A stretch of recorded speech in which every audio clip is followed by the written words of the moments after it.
Bonsoir tout le monde. Bienvenue dans le Web Journal de Radio-Québec, édition du 10 mai 2026. Donnez-moi un thumbs up pour le son et pour l'image. On va parler aujourd'hui un petit peu du Canada, mais dans le lien, on va faire le lien avec le procès Comey. Le procès Comey, finalement, c'est ça, il y a eu des arrestations. Comey s'est livré à l'ancien directeur du FBI, James Comey, s'est livré à la police pour cette histoire de 86-47, l'assassinat de Donald Trump là, sur la plage, les coquillages.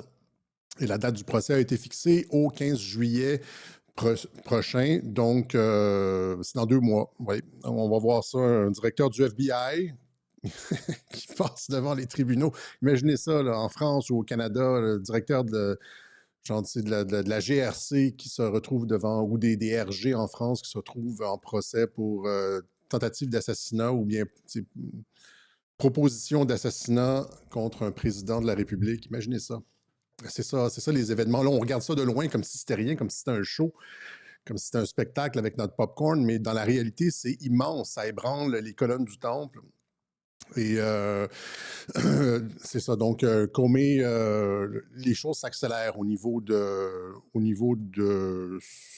le truc du complot. Le complot de 10 ans pour se débarrasser de Donald Trump, qui a commencé en 2015. Si on regarde, si on a bien écouté Kash Patel, l'actuel directeur du FBI, dans son entrevue avec Sean Hannity, il dit qu'ils ont les documents qui montrent que le coup a commencé. Hannity lui dit ça a commencé quand il est descendu l'escalier roulant en 2015. Il dit ouais, c'est ça. Et puis on a des documents qui montrent que ça continue jusqu'en 2025. C'est-à-dire que c'est un gigantesque complot pour se débarrasser de Donald Trump qui inclut ce qu'on a expliqué des milliers de fois sur le vol de l'élection de 2020. Et là, il y a Suzy Willis, la chef de cabinet de Donald Trump à la Maison-Blanche, qui a dit qu'on allait voir que Trump avait en fait remporté plusieurs États qu'on lui avait marqués perdants en 2020. Donc, ça fait beaucoup de personnes qui disent que les informations sur le vol de l'élection vont sortir. On se rappelle aussi que Tulsi Gabbard a fait des raids, je pense, c'était en Georgie, pour saisir des boîtes, des bulletins de vote et des trucs comme ça. Donc, ça, c'est en filigrane, ça s'en vient. Mais ça s'inscrit, tout ça, c'est pas des morceaux individuels.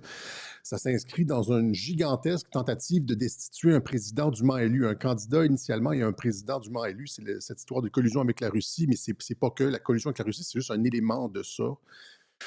Et ça inclut l'attaque sur le Capitole, ça inclut plusieurs choses comme ça. OK?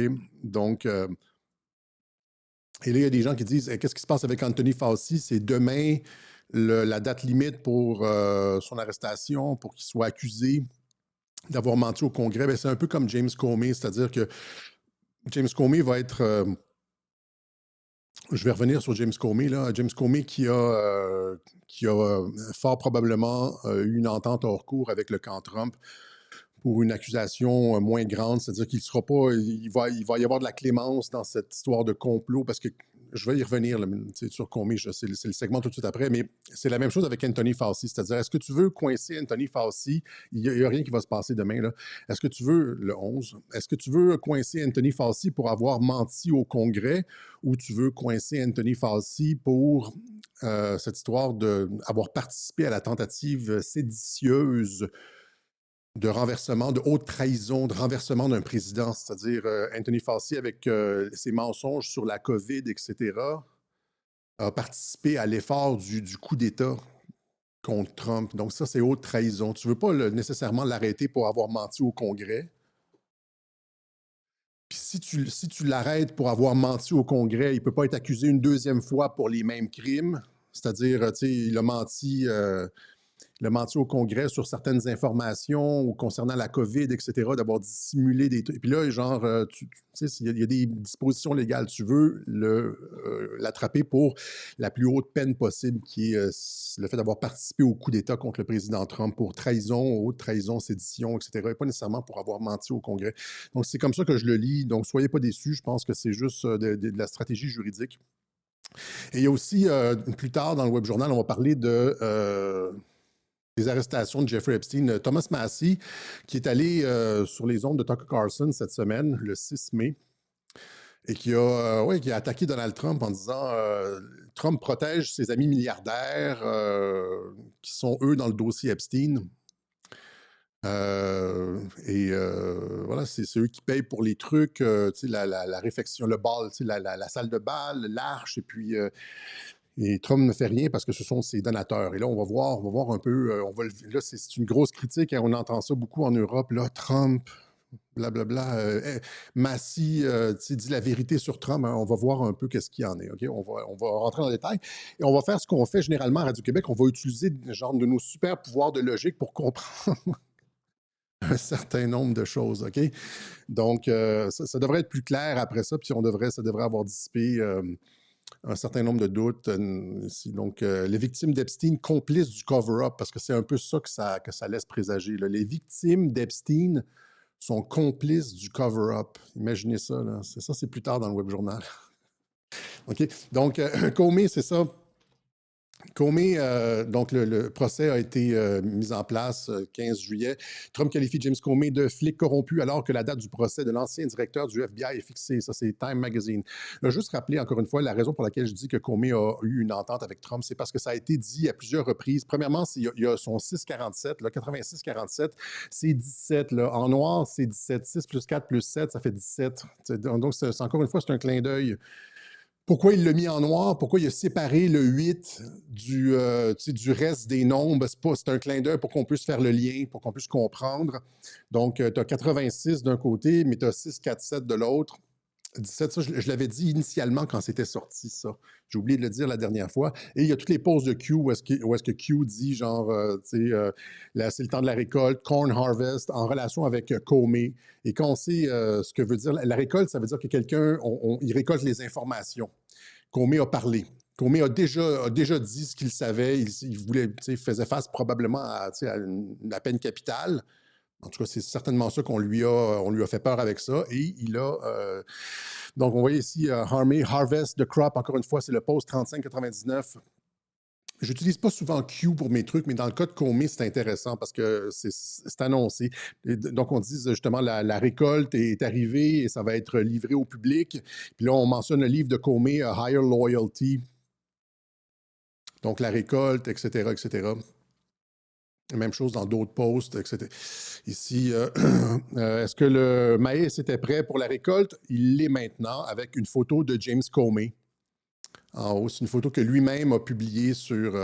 donc, c'est ça qui fait dire que James Comey a eu une entente avec le département de la justice. Parce que dans des cas de conspiration comme ça, quand c'est très, très, très gros comme ce qu'on a ici, quand on essaye de coincer un président pas juste un directeur du FBI, mais un président des États-Unis, tu as besoin d'avoir des personnes crédibles comme le directeur du FBI qui donnent des informations, qui vont révéler des noms, être des délateurs. Et là, ça va être la parole de James Brennan contre James Comey. Et donc, ça donne la crédibilité à tout ça, vous voyez. Donc, c'est important d'avoir des... C'est souvent comme ça qu'on opère dans les opérations de police, c'est-à-dire qu'on utilise des petits lieutenants pour dénoncer les personnes plus haut placées. On arrête en premier les petits lieutenants, on les menace avec des peines sévères. Finalement, ils prennent une entente hors cours et puis ils vont donner les noms en échange d'une peine réduite. Ben, ça ressemble à ça ici. Donc, parce que le FBI a été au centre de tout ça, c'est eux qui ont... Comey, c'est lui qui a commencé l'enquête sur la Russie. Il a commencé sans aucune raison, sans aucun prédicat. Vous vous rappelez de tout ça, on va pas refaire le truc. Il n'y avait aucune raison de commencer une enquête sur les liens entre Trump et la Russie. Il n'y avait aucune preuve, etc. Puis c'est lui qui a commencé de son propre... il a reçu l'ordre d'Obama et de John Brennan de le faire. Et c'est ça qui va être démontré. Et... c'est lui aussi qui a ouvert l'enquête sur Flynn, qui a mené à l'accusation contre Flynn, etc., pour le faire tomber et tout. Et donc, il participe. Et c'est là maintenant, on a tout expliqué ça, on ne va pas revenir là-dessus. Maintenant, c'est fait, il s'en va en procès et tout, sur une question relativement mineure. Ça se peut qu'il n'y ait pas de peine de prison au final. Hein, parce qu'il participe. Mais Obama qui sent la soupe chaude et qui se pousse à Ottawa, il est venu au Canada. Donc, Ottawa, Obama à Toronto pour un sommet sur la coopération économique et la démocratie. Donc, il a été invité, il fait la tournée, il s'est arrangé pour se faire inviter. Et là, les gens disent, est-ce que c'est le Logan Act? Il est coupable de traite. C'est pas un ancien président. Il ne fait pas de la politique, là. Il essaie pas de vendre de la politique américaine au Canada. Il essaie de se faire voir. Il essaie de restaurer son image publique. Il participe à un colloque. Il ne fait pas de politique, là, ici. C'est une apparence publique. Donc, il cherche des appuis. Il se fait photographier avec Alex Soros, ici à Toronto. Et il rencontre le premier ministre Mark Carney, etc. Il est probablement venu demander à Mark Carney prendre la mesure de ses appuis en cas d'inculpation. Il sent la soupe chaude, là. Il sent la soupe chaude. Et donc, je ne sais pas si vous êtes sur X. Là, moi, sur X, je vois tellement de vidéos sur Obama. C'est comme... Oui, il y a mon algorithme qui plie un peu qui est peut-être débalancé, mais là, c'est plus que d'habitude. C'est-à-dire, depuis une semaine, 2 semaines, ce n'est que mon feed, là, comme il y a presque à toutes les heures, j'ai des vidéos, des accusations de Tulsi Gabbard contre Obama de l'été dernier, etc. Et j'ai l'impression que c'est pas juste mon algorithme parce que c'est nouveau, ça arrive comme soudainement sur mon truc, là. Je ne sais pas si vous avez été témoin de ça aussi. Obama ne peut pas se réfugier au Canada parce que le Canada ne pourra pas lui offrir l'asile, premièrement parce que le Canada a un traité d'extradition avec les États-Unis. Mais tout ça pour dire, c'est ça que j'ai l'impression qu'il y a dans l'algorithme, on insuffle, c'est une opération d'information, c'est-à-dire qu'on insuffle dans l'algorithme tout le rappel de la trahison d'Obama aux utilisateurs de X. J'ai l'impression que c'est une opération d'information. C'est comme des bots, mais du côté institutionnel, c'est-à-dire c'est comme de la propagande pour ramener ça dans l'agenda, dans la sphère publique, dans l'actualité publique. Parce que c'est ça qu'on voit. Tu vois, c'est ça, il y a comment ça s'appelle, Kash Patel qui va rencontrer en été. Il y a plein de ces nouvelles-là qui sont sur Internet. Et donc, c'est ça. C'est comme je le dis, ça fait partie, c'est un truc de 10 ans. Hein, c'est 10 ans de conspiration, le coup de 2015 à 2025 contre Trump, et ça inclut le coronavirus là-dedans qui a été utilisé pour voler l'élection, hein, changer les lois pour le vote par la poste, etc. Et là, ça fait en sorte que des citoyens américains qui ont participé à ça peuvent être considérés comme des combattants ennemis au titre des tribunaux militaires. Le fait d'avoir participé s'ils ont la preuve là, que les citoyens américains ont participé avec des puissances étrangères pour le vol de l'élection, et on sait qu'ils ont les preuves notamment de l'Iran sur l'Iran et les machines de vote, la Chine et les machines de vote, etc. Donc, s'ils ont les preuves, c'est-à-dire que les personnes qui ont participé à ça sont passibles de haute trahison devant des tribunaux militaires. Okay? Et ça inclurait justement Fauci qui a falsifié toutes les informations sur le coronavirus pour augmenter la peur et mettre en place les politiques de confinement, etc., etc. Hein? Donc, le blocage économique mondial pour bloquer Trump. Et là, je parlais de continuité de gouvernement, d'où l'importance d'avoir une politique de continuité de gouvernement, comme on l'expliquait la dernière fois. Et là, la dernière fois, il y a quelqu'un qui m'a demandé, il m'a dit, il n'y a pas de preuve que le général Walker ait dit ça sur la transition pacifique vers un gouvernement militaire. Oui, il y a une preuve de ça. Le clip, je montrais juste le général Walker. Des fois, quand on cherche sur Internet des clips, on trouve des clips qui sont croppés, etc. Mais le clip est passé. C'est une entrevue que le général Walker a donnée le 18 janvier 2020 à Good Morning America, où on lui posait les questions sur le déploiement de la garde nationale à Washington. Ça, c'est Good Morning America. C'était en direct le 18 janvier sur Good Morning America, et il disait justement la transition vers le pouvoir militaire. How proud I am of the almost 25,000 National Guardsmen territories to help support the Secret Service and the police departments with a peaceful transition of military power. with a peaceful transition to military assistance. OK, voilà. Donc, les gens, des fois, me fact-check avec des intelligences artificielles comme ChatGTP gratuit, tu sais, la version gratuite. Ils font pas de recherche. Les versions d'intelligence artificielle gratuites, là, ça vaut pas de la marge. Je me suis fait fact-checker plein de fois avec des versions gratuites de... Quand quelqu'un dit ChatGTP dit que ou, tu sais, une telle intelligence artificielle dit que je dis, ouais, mais là, je sais que j'ai raison, j'ai la source, puis je dis, parce que tu utilises une version gratuite, là, genre qui ne fait pas beaucoup de recherche. Ils vont chercher comme 30 secondes, là, puis ils vont te donner n'importe quoi. Fait que c'est ça. Donc, c'est le 18 janvier, vous le trouvez, c'est une entrevue le 18 janvier 2020 avec le général Walker qui confirme exactement ça. Voilà, donc, tout ça pour dire, c'est ça que, donc c'est ça, Obama qui vient voir Carney. Et là, des gens disent, tu sais, il y a des choses qui se passent au Canada. Il y a Obama qui vient voir Carney comme si c'était un de ses derniers recours ou un appui solide. Il y a aussi Carney qui a nommé Louise Arbour comme gouverneur général du Canada, la très mondialiste Louise Arbour, qui est associé à la Cour, le tribunal pénal international, je pense que c'est ça, et puis les traités de migration, le pacte de Marrakech, etc. Là, c'est ça. Mais c'est une nomination symbolique et je vais réexpliquer dans ce web journal-ci ce que j'ai expliqué dans La fin du Canada, un web journal d'il y a 1 an. C'était avec un point d'interrogation, La fin du Canada. En fait, je suis persuadé que Mark Carney, malgré des apparences belliqueuses contre Trump, travaille en fait, va, comment je pourrais dire, naviguer le bateau canadien d'une façon qui va être satisfaisante pour Donald Trump. Mettons ça comme extrêmement poliment comme ça. Rappelez-vous aussi que, rappelez-vous que les États-Unis réclament dans la séparation du monde, là, il y a la Russie, la Chine, puis les États-Unis réclament l'hémisphère occidental.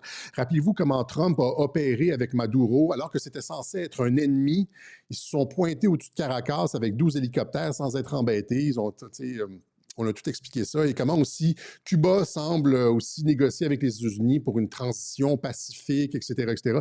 Et c'est la même chose avec le Canada. Donc, malgré des apparences de conflictuelles, Carney, en fait, est celui qui va produire un résultat satisfaisant pour Donald Trump. J'essaie de mettre ça extrêmement poliment. On a expliqué dans La fin du Canada la raison pour laquelle Poilievre n'était pas éligible. Poilievre, qui est le chef du Parti conservateur, était extrêmement nationaliste, était réfractaire à Donald Trump, ne voulait pas négocier avec Trump, et donc il y avait le double désavantage d'être très, très, très raide anti-américain, pas pragmatique, très idéologique anti-américain, pro-Canada, etc. Et aussi, on le traitait de Trump du Nord, le petit Trump du Nord. Donc, il avait ni l'intérêt d'avoir une position souple avec les États-Unis, ni la crédibilité non plus auprès des Canadiens pour signer quelque chose avec Donald Trump. Et c'est la raison pour laquelle Trump est arrivé et a écarter Poilievre. La façon dont il le fait, c'est la méthode Trump habituelle, en utilisant le manuel d'opération du camp adverse, c'est-à-dire sachant que les Canadiens allaient se braquer contre lui. On a tout expliqué ça. C'est le thème du web journal précédent, la psychologie inversée. Il a dit, il est arrivé en 2020, fin 2024, il a dit, rappelez-vous, il a littéralement claqué des doigts et Trudeau a démissionné. Il a invité Trudeau à Mar-a-Lago, il a fait des beaux sourires comme ça. 2 semaines après, Trudeau démissionnait. OK? Et ça vous rappelle un peu genre, le genre de truc avec Maduro. Là, c'est comme... C'est le même genre de truc. OK? C'est-à-dire qu'il est capable de claquer des doigts puis de faire disparaître des personnes comme ça, OK? D'opérer des... C'est un changement de régime au Venezuela et au Canada, c'est un changement de régime. Et là, qui le met à la place? Des élections sont déclenchées. Et là, Poilievre était inéligible. Je sais que les gens ne sont pas tout à fait d'accord avec ça, mais c'est l'analyse qui cadre dans toute la réflexion sur la méthode Trump, le code Trump, la psychologie inversée, etc. C'est ce qui est cohérent avec ça. Et donc, il ne voulait pas Poilievre parce qu'il veut signer une entente en profondeur. Il veut renégocier on sait qu'il veut renégocier en profondeur un accord avec le Canada, l'Amérique du Nord, etc. Il a dit 51e État, mais j'ai déjà expliqué que ce n'est pas possible. Ce n'est pas non plus dans son style d'avoir un 51e État.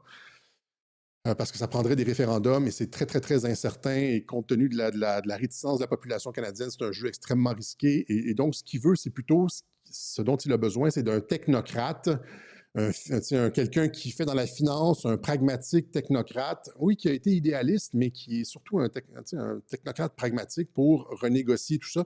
Et donc, si tu veux renégocier en profondeur à l'avantage des États-Unis la relation Canada-US, tu ne peux pas avoir un Poilievre parce que ça va être perçu comme, comme Poilievre a vendu le Canada. Et donc, tu veux quelqu'un au-delà de tout soupçon. Quelqu'un qui fait des déclarations genre les États-Unis sont notre pire ennemi, nous brisons la relation avec les États-Unis.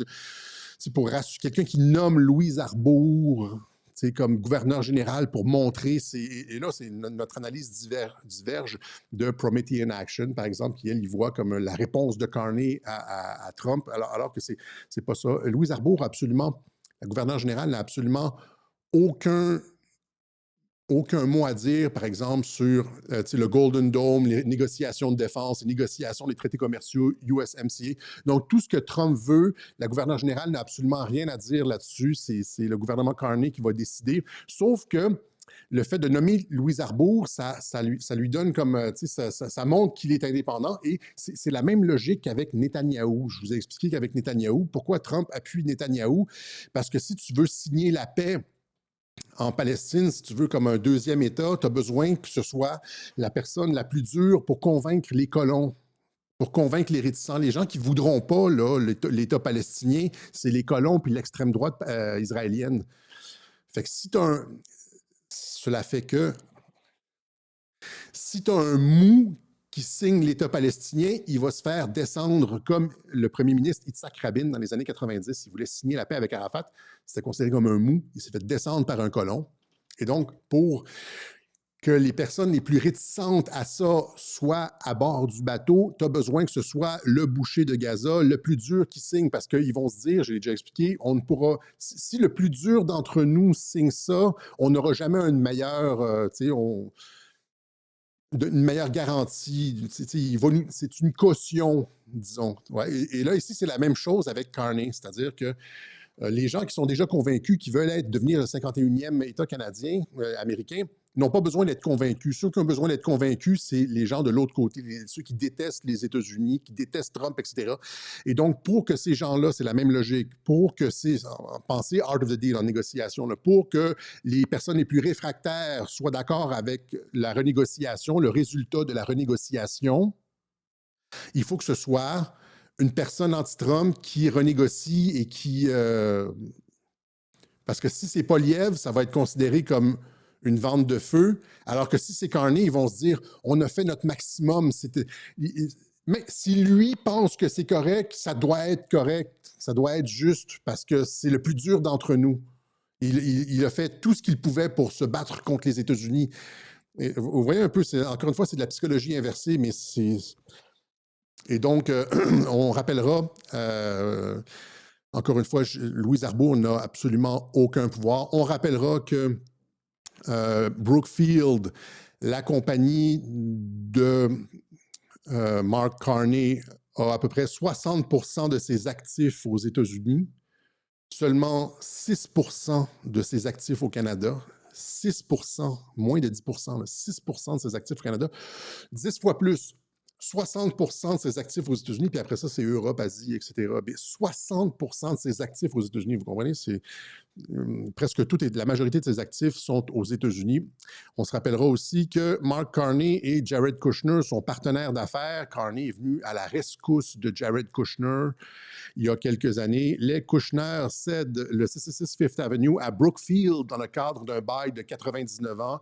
La famille Kushner était sur le bord de faire faillite. Elle avait besoin de capitaux pour se renflouer. Qui est venu à la rescousse? Brookfield de Carney. Okay. Mais il va nommer Louise Arbour pour dire, genre, je suis... encore une fois, c'est une nomination tape à l'œil. Et je sais que les gens, à cause que ça nous touche de près, on a de la difficulté à prendre du recul et voir que ça pourrait être comme ça. Mais rappelez-vous le système de continuité de gouvernement. Rappelez-vous à quel point, par exemple, le département de la justice de Biden attaquaient Trump, ont lancé des poursuites judiciaires contre Trump qui ont mené au mugshot. Où est-ce que je l'ai dessus ici? Qui ont mené je ne l'ai pas ici, en tout cas, qui ont mené au mugshot des accusations contre Trump, etc. C'était le département de la justice de Biden qui était subtilement, pas de façon évidente, contrôlé par Trump. On l'a expliqué la dernière fois, on l'a montré. Là. Donc, tu peux avoir... C'est pour ça que les gens ont de la difficulté avec... C'est un jeu très, très, très intelligent. Il faut que ce soit subtil pour que ça fonctionne. Il faut que ce soit suffisamment subtil pour pouvoir tromper Barack Obama, qui va venir demander les appuis à Carney, même si Carney, en filigrane, a des relations avec Trump et va finalement faire le jeu de Trump. Là, dans l'optique de ce qu'on explique, Carney va certainement expliquer à la justice américaine par quelques courroies de transmission là, exactement ce que Obama est venu lui demander en privé. Donc, ils vont le savoir, ça ne sera pas... c'est comme ça, tu opères en coulisses et puis... Mais c'est ça, quelqu'un dit Antifa et SCRS, c'est la même chose, c'est ça. Les Antifa et les services de renseignement, c'est la même chose. Ça a l'air de... Les services de renseignement ont l'air de s'opposer aux Antifa, mais en fait, les contrôlent en coulisses. Tu sais, la difficulté de Radio-Québec, c'est d'expliquer le monde du renseignement, le monde de la diplomatie extrêmement élaboré à un public en partie averti. Il y a des personnes qui sont très, très sagaces, très intelligentes dans notre auditoire, mais c'est pas tout. Surtout nos détracteurs. C'est vraiment le mulot de l'info, le premier degré et tout. Et on se fait rentrer dedans comme ça, mais ça fait partie de la game. Si tu veux expliquer quelque chose d'intelligent à ton public, c'est un pari. Hein? Les gens vont comprendre. Surtout ceux qui ont suivi depuis un certain temps vont comprendre. Il y en a une certaine partie qui vont décrocher parce que Cossette... Voilà. Donc... en fait, la perspective de Radio-Québec, c'est, on l'a expliqué, c'est pas MAGA, hein, c'est même pas nécessairement QAnon. Il y a QAnon de base, là, puis après ça, il y a le post, je me rappelle plus c'est quel post, c'est Military Planning at its Finest. Rappelez-vous ce post-là, là. C'est lequel? Est-ce que quelqu'un a ça sous la main? Military Planning at its Finest. Moi, je vais faire ça pendant qu'on parle. Military Planning at its finest. Je le trouve pas. Finest. Planning. Je pense que ça prend 2 N. Military Plan. En tout cas, le 24-45. Bon. Il y en a plusieurs. Je pense qu'il n'y a pas juste un post. Là. Il y en a plusieurs des posts comme ça ici.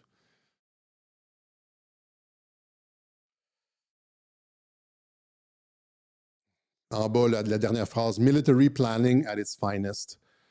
C'est-à-dire, tu peux avoir des trucs Q, genre, ah oui, c'est des bons acteurs, c'est un film, etc. Mais après ça, il y a comme... Il y a une partie une partie des opérations qui n'est pas expliquée, mais qu'on peut déduire, j'ai déjà expliqué ça, qu'on peut déduire, c'est un objet de connaissance qui ne repose pas sur les sens. J'ai déjà expliqué les différents niveaux d'objets de connaissance. Il y a un objet de connaissance comme ce micro est devant moi, ça c'est un objet de connaissance qu'on acquiert par les sens. Puis il y a des objets de connaissance plus subtils, des objets de connaissance que tu es capable d'arriver par déduction seulement. C'est une connaissance que tu ne vas pas voir matériellement, qui repose sur la logique. C'est un objet de connaissance. En tout cas, c'est... Voilà. Tout ça pour dire que la raison pour laquelle il y a une opération... le Canada est aussi précieux pour les États-Unis, c'est parce que, et la raison pour laquelle Trump a écarté Poilievre, a mis en place Carney et veut renégocier en profondeur, la raison pour laquelle Trump souhaite en fait renégocier en profondeur la relation avec le Canada et le USMCA, qui va être l'entente de libre-échange avec le Canada et le Mexique, qui est censé ouvrir, les négociations sont censées ouvrir en juillet, je pense. je pense que ça va échouer parce que je pense que ce que Trump veut, c'est beaucoup plus en profondeur. Et la question avec le Canada, beaucoup plus que l'Angleterre et la France, est une question de sécurité nationale pour les États-Unis et que depuis l'arrivée de Trudeau, le Canada a viré très, très, très communiste et est devenu une menace à la sécurité nationale des États-Unis. Exercice militaire de l'armée populaire de libération chinoise. Juste si vous comprenez ça ici, vous comprenez que le Canada est plus dangereux que le Venezuela et qu'il faut porter, que les États-Unis portent une attention encore plus... il y a le pétrole au Venezuela, mais le Canada, il y a une frontière commune. Et c'était devenu, sous le gouvernement Trudeau, une base d'opération du gouvernement chinois. Exercice militaire avec l'armée populaire de libération chinoise, lien avec le Canada, avec l'armée chinoise, souligne les étranges contradictions de sa politique étrangère. Et rappelez-vous aussi le fait que le Canada ait donné des pathogènes à l'armée chinoise pour son programme d'armes biologiques il y a eu qui soulève des questions. Vous voyez ici, genre un scientifique congédié du laboratoire de Winnipeg spécialisé dans les maladies infectieuses aurait intentionnellement œuvré au profit de la Chine, selon un rapport des services secrets canadiens. Vous avez le New York Times ici qui dit, genre, un scientifique au Canada a passé des secrets à la Chine, nous révèle une investigation. Et donc, les universités canadiennes mènent des recherches conjointes avec des scientifiques militaires chinois. Et rappelez-vous, Trudeau, de quelle façon Trudeau a participé à l'opération COVID contre Trump pour destituer Donald Trump. C'est-à-dire, l'opération COVID, la pandémie, c'était ça. C'était se débarrasser de cet homme qui allait changer complètement. Regardez ce qui est en train de changer dans le monde, là. Et c'est ça que les mondialistes ne voulaient pas, et c'est la raison pour laquelle ils ont déployé le COVID pour le débarquer, produire une révolution colorée aux États-Unis par le vote, puis après avec le Capitole, etc. Mais la COVID était un élément essentiel de ça, d'où le rôle d'Anthony Fauci, pas pour avoir menti au Congrès, mais comme dans son rôle de conspirateur contre Trump. Et donc, c'est la raison pour laquelle Trudeau a été renvoyé. Mais ça fait un certain temps avec le Canada. Son père aussi était c'était entiché de la Chine. Trudeau aussi a dit qu'il admirait la dictature chinoise dans des discours. Et donc, c'est ça. Je l'ai expliqué encore une fois, ça, c'est un récapitulatif. Ça fait longtemps que je n'en ai pas parlé. Comme l'Ukraine, nazi, les éléments néo-nazis en Ukraine, dans le gouvernement, les partis, Privy Sector, Azov, etc., c'est comme les éléments, c'est un des objectifs de l'opération militaire russe, la dénazification de l'Ukraine. Ils sont prêts à aller en guerre pour ça. Pourquoi la Russie est prête à aller en guerre contre l'Ukraine? C'est parce qu'ils ne peuvent pas avoir à leurs frontières un régime ennemi comme ça, nazi, avec des laboratoires biologiques qui produisent des virus génétiques. Rappelez-vous, c'est la phrase de RFK, et je pense que même Tulsi Gabbard a dit la même chose, virus génétique. Donc, directement à leurs frontières, et ça valait une intervention. C'est la même chose pour les États-Unis et le Canada. Et le Canada s'est transformé en une sorte d'Ukraine nazie du Nord pour les États-Unis, sauf que c'est avec le Parti communiste chinois. Et c'est la raison pour laquelle le Canada est une question de sécurité nationale essentielle pour les États-Unis, que rien n'est laissé au hasard, y compris l'élection, l'arrivée de Mark Carney au poste de premier ministre. Donc, encore une fois, il l'a fait en écartant Pierre Poilievre et en s'arrangeant pour avoir en face de lui quelqu'un avec qui il avait des liens d'affaires, le truc avec Jared Kushner, etc., qui s'entendait bien et qui allait finalement... avec qui il allait finalement pouvoir s'entendre et que ça allait bien passer pour le public canadien. Okay? Donc, c'est ça. Le député conservateur accuse le ministre de n'avoir pris aucune mesure concrète concernant les postes de police chinois. Donc, Chang dit que le SCRS... Rappelez-vous, il y avait toute cette controverse au sujet des députés du Parti libéral du Canada de Justin Trudeau qui avaient reçu de l'argent du Parti communiste chinois qui était acheté par le communiste chinois. C'est ça, le Canada était devenu un porte-avions chinois, en partie contrôlé par la Chine, ou genre, je dirais pas contrôlé par la Chine, mais je veux dire, c'est-à-dire infiltré par la Chine à un niveau tel que ça représentait une menace à la sécurité nationale des États-Unis. Et c'est la raison pour laquelle les Américains veulent renégocier complètement l'entente avec le Canada, de façon à ce que ça ne se reproduise jamais, qu'il ne puisse plus jamais y avoir une trahison comme celle de Justin Trudeau face à Trump Il y a de ça durant la COVID, etc. Et c'est pas juste durant la COVID, c'est durant les négociations du G7. C'était les petits coups de couteau dans le dos tout le temps, la critique incessante de Donald Trump, etc. Euh, c'est ça. Donc, ce que Trump souhaite, rappelez-vous, c'est une hémisphère occidentale intégrée. Le Canada, c'est une des composantes essentielles de cette intégration. Et là, vous avez Mike Pompeo ici qui dit justement ça. Il était lui aussi au Canada. Je pense que c'est d'ailleurs cette semaine, ça, peut-être dans le cadre de la même conférence. Et il est en conférence au Canada, je pense que c'est à Toronto, et il dit le Parti communiste chinois avait infiltré complètement le Canada, pas seulement à Ottawa et à Toronto, mais il y a probablement ici, dans la salle, des agents chinois qui nous écoutent. Or Ottawa or Toronto.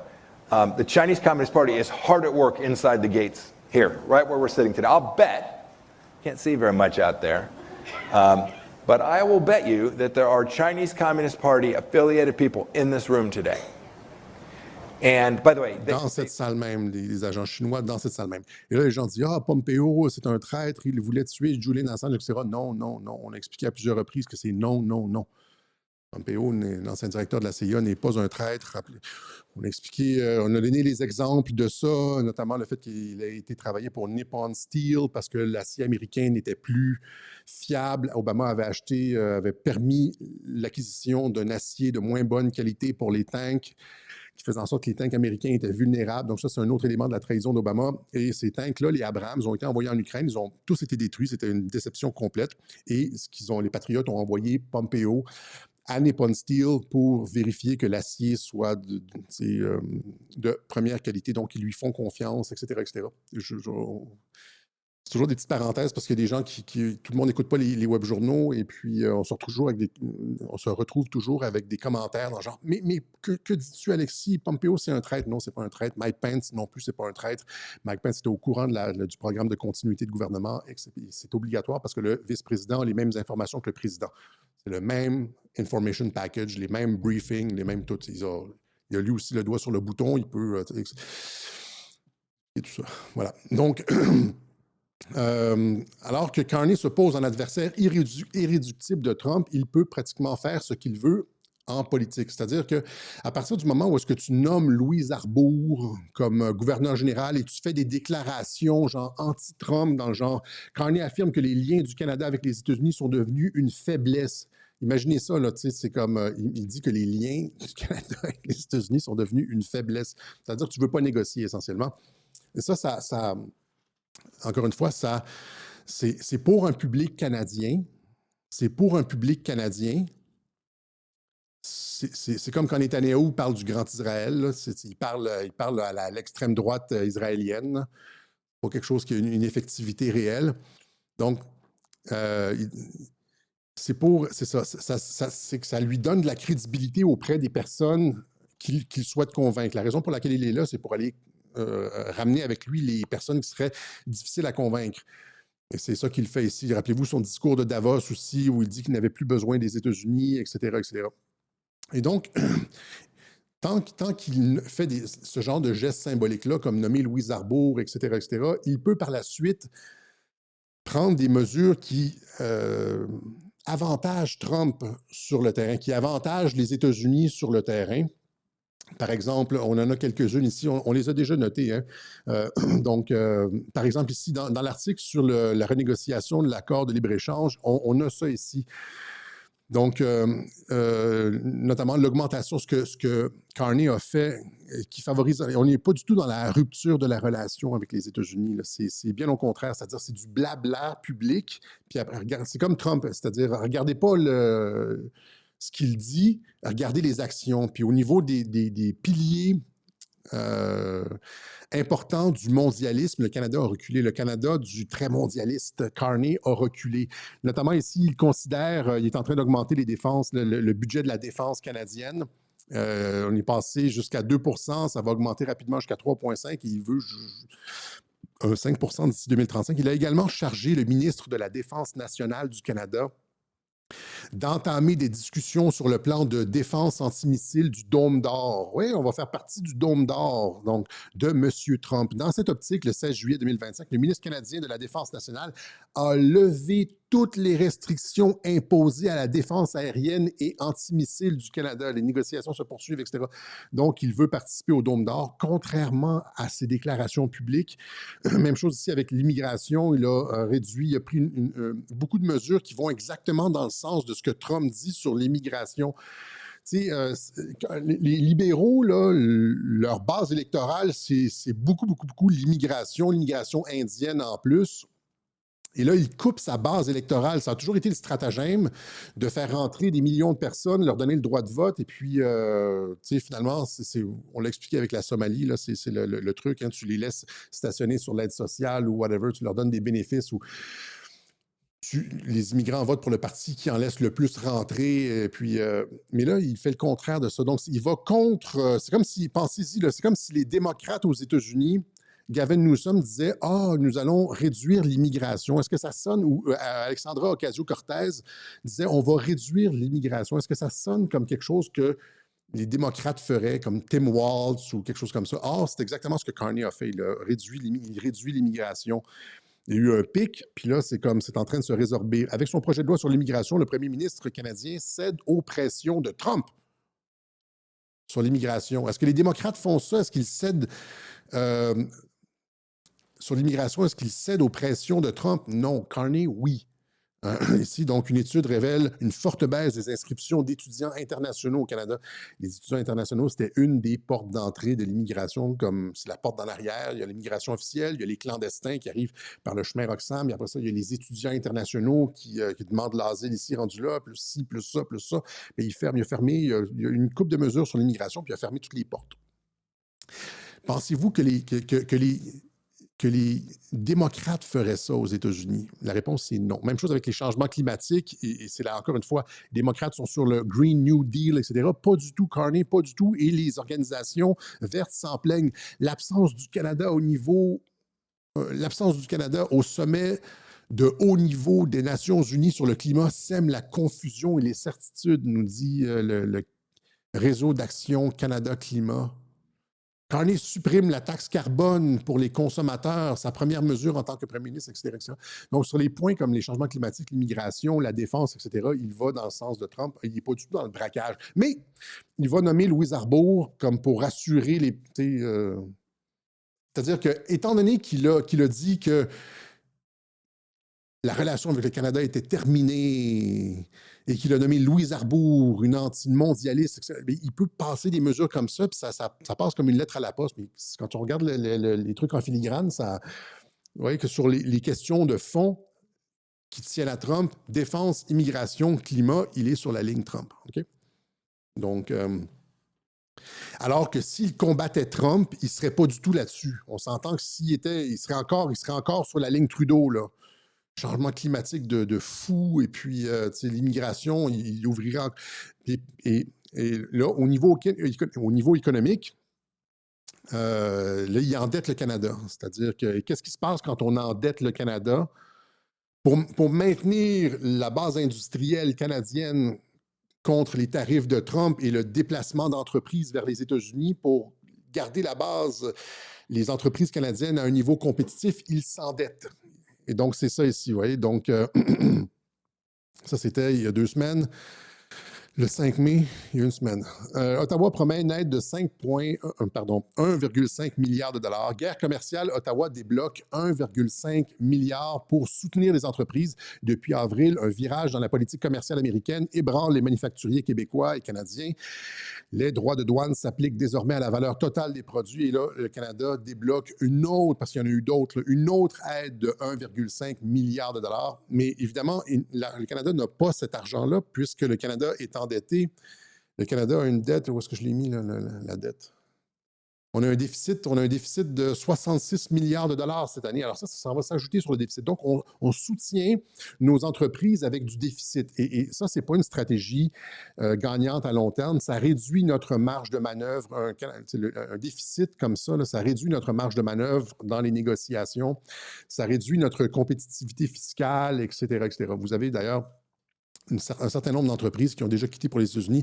Faible croissance de l'emploi en mars freine la déchirure du marché du travail selon les économistes. On nous dit ici que depuis l'arrivée de Carney, 44 000 emplois ont disparu dans le secteur manufacturier au Canada. D'une année à l'autre, le secteur manufacturier a perdu 44 000 emplois par rapport à mars 2025, date à laquelle les États-Unis ont imposé la première fois les tarifs.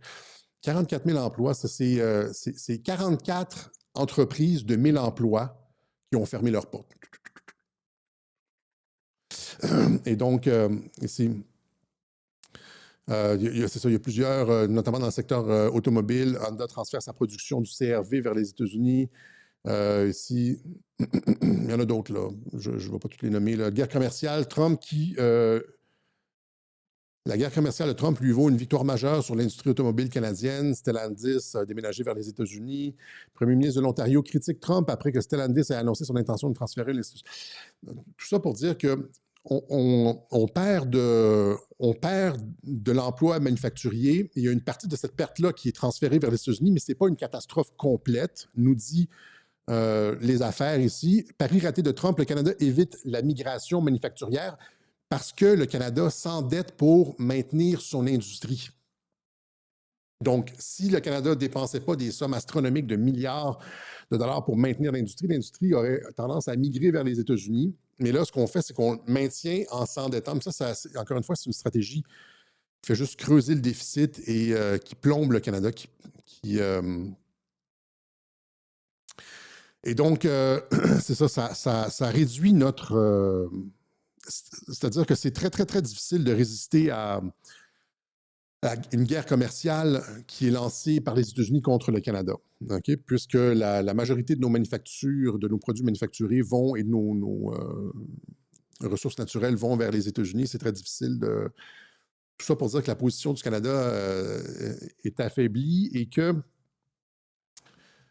c'est probablement fait de façon volontaire par Mark Carney. C'est-à-dire que ce qui a... Laissez-moi bien expliquer ça. C'est-à-dire que le problème, le Canada, depuis 10 ans, le Canada a viré tellement à gauche, c'est tellement accoquiné avec le Parti communiste, c'est devenu tellement woke dans sa télévision, son divertissement, dans les médias, auprès des universités, etc., que les États-Unis ne peuvent pas se permettre d'avoir un pays comme ça. C'est comme, encore une fois, je reviens à l'analogie de l'Ukraine nazie. Ils ne peuvent pas se permettre, dans l'hémisphère occidental, d'avoir un voisin aussi woke que ça. Et donc, à défaut de devenir un 51e État, c'est une purge en profondeur qui doit être appliquée au Canada. Ça va probablement prendre beaucoup de temps. Arriver avec le résultat final. C'est pour ça que je pense que les négociations de cet été sur l'accord de libre-échange vont échouer. Parce que Trump veut probablement quelque chose de beaucoup plus en profondeur de la part de Mark Carney, à défaut du fait de devenir un 51e État. OK? Donc... ben, ça nous endette. Pourquoi Mark Carney donne de l'argent à l'Ukraine? Ça nous endette, encore une fois. C'est le fait que le Canada soit endetté, s'endette à vitesse grand V. Je pense qu'il double. Justin Trudeau avait prévu un déficit de 31 milliards de dollars, je pense, pour 2026 et 2026-2027. Et avec Carney, ça va être le double, 66 milliards de dollars, plus que le double. Et donc ça réduit encore une fois un pays comme... C'est comme la Grèce, rappelez-vous, la crise des finances grecques. Plus un pays est endetté, là, il y a une différence entre les deux, puisque la Grèce, le Canada, il y a une grosse partie de la dette du Canada qui est empruntée à sa population sous forme de... Mais quand même, le fait d'être endetté mine beaucoup la compétitivité du pays, notamment dans les négociations, etc. Ça fait en sorte que c'est beaucoup plus difficile d'obtenir des prêts, que la cote du pays, le pays peut être décoté. On peut utiliser la menace d'une décote pour faire pression sur le Canada, etc., etc. Et Carney comprend tout ça. Augmenter la dette au niveau que le fait Carney, c'est absolument délétère. Il n'y a rien de positif à ça. Opinion Carney, le gouvernement Carney renchérit sur les politiques fiscales du gouvernement Trudeau qui ont échoué. Il en fait encore plus. Il va encore plus loin dans la destruction fiscale du Canada. Okay? Et ça va finalement affaiblir notre position Et ça va. C'est un peu, ouais, c'est ça. C'est un peu. C'est une façon de faire en sorte que le Canada. Ouais, c'est comme affaiblir le Canada en vue d'une renégociation plus en profondeur qui n'aurait pas été possible si le Canada avait été fort et solide et. Par exemple, dirigé par Poilievre et irréductible, ça n'aurait pas été possible. Une renégociation complète de la relation Canada-US n'aurait pas été possible. Donc, tu veux comme affaiblir un peu ton adversaire pour pouvoir... C'est comme ça, c'est la même chose avec l'Iran, c'est la même chose avec l'Ukraine, c'est la même chose avec... tu veux un peu affaiblir ton adversaire afin qu'il devienne plus...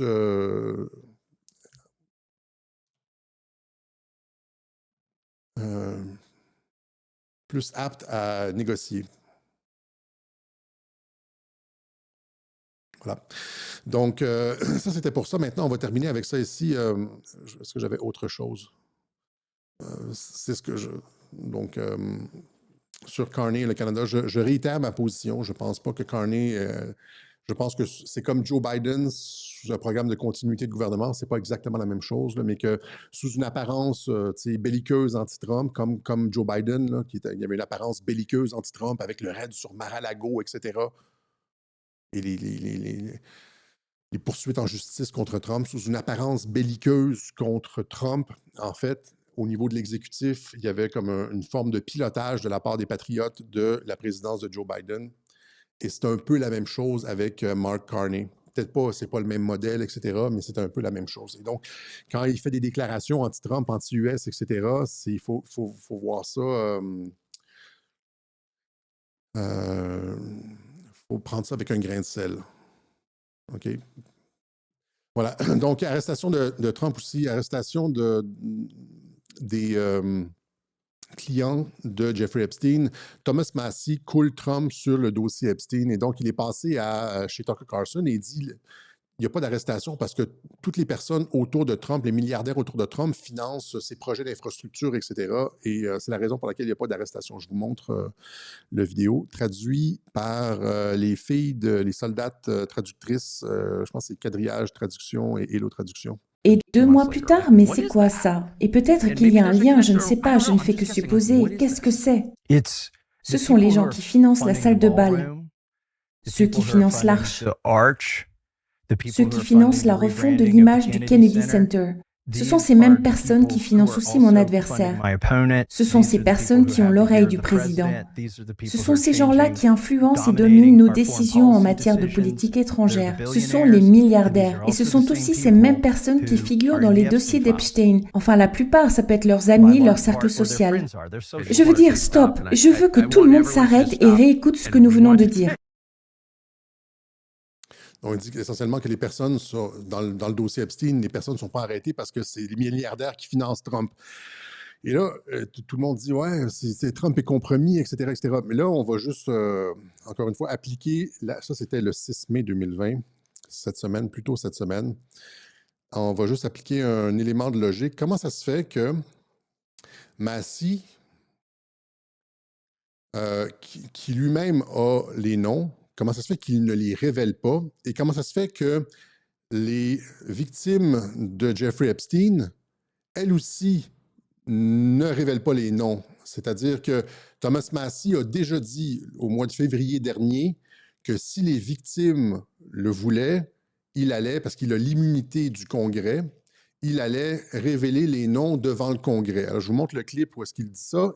On parle de l'utilisation de l'option nucléaire. L'option nucléaire, c'est les victimes donnent les noms des personnes qui les ont abusées et Massie va, devant le Congrès, donner les noms au complet.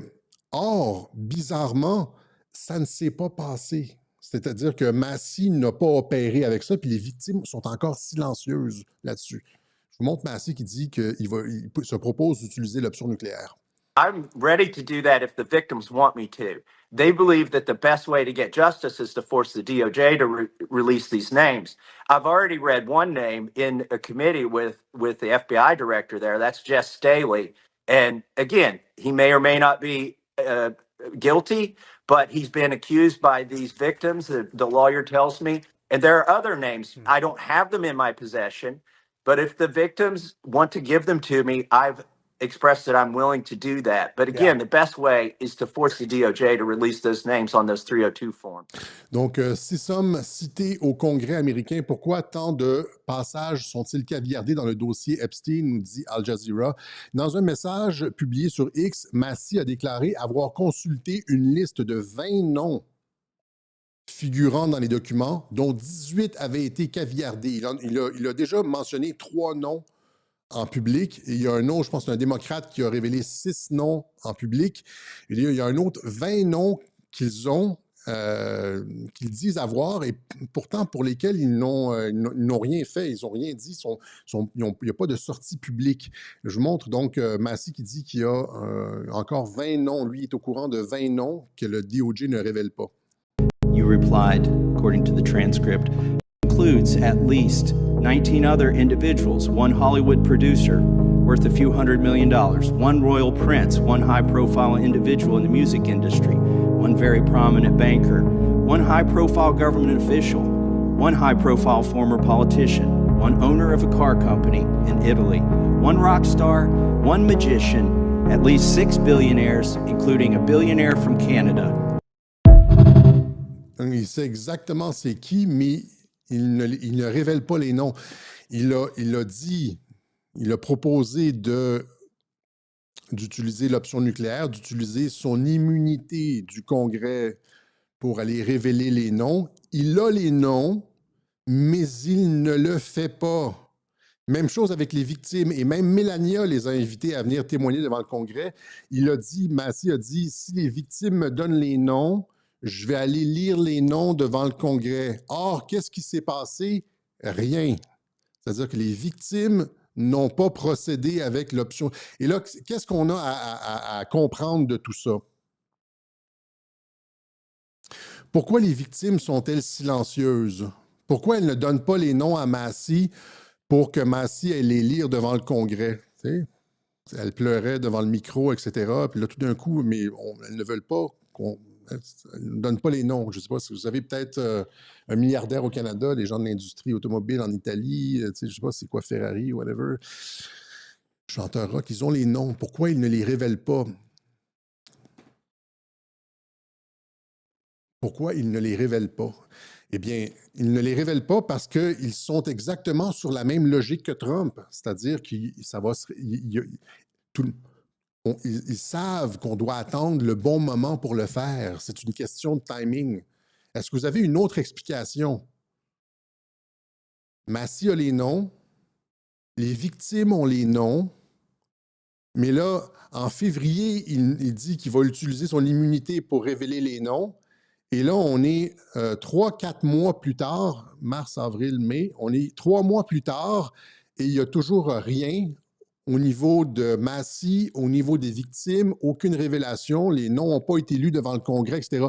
Parce qu'ils sont tous sur la même page, comme on dit, on the same page en anglais, ils suivent tous la même logique, c'est-à-dire que ça va être révélé au moment opportun pour le maximum de dommages.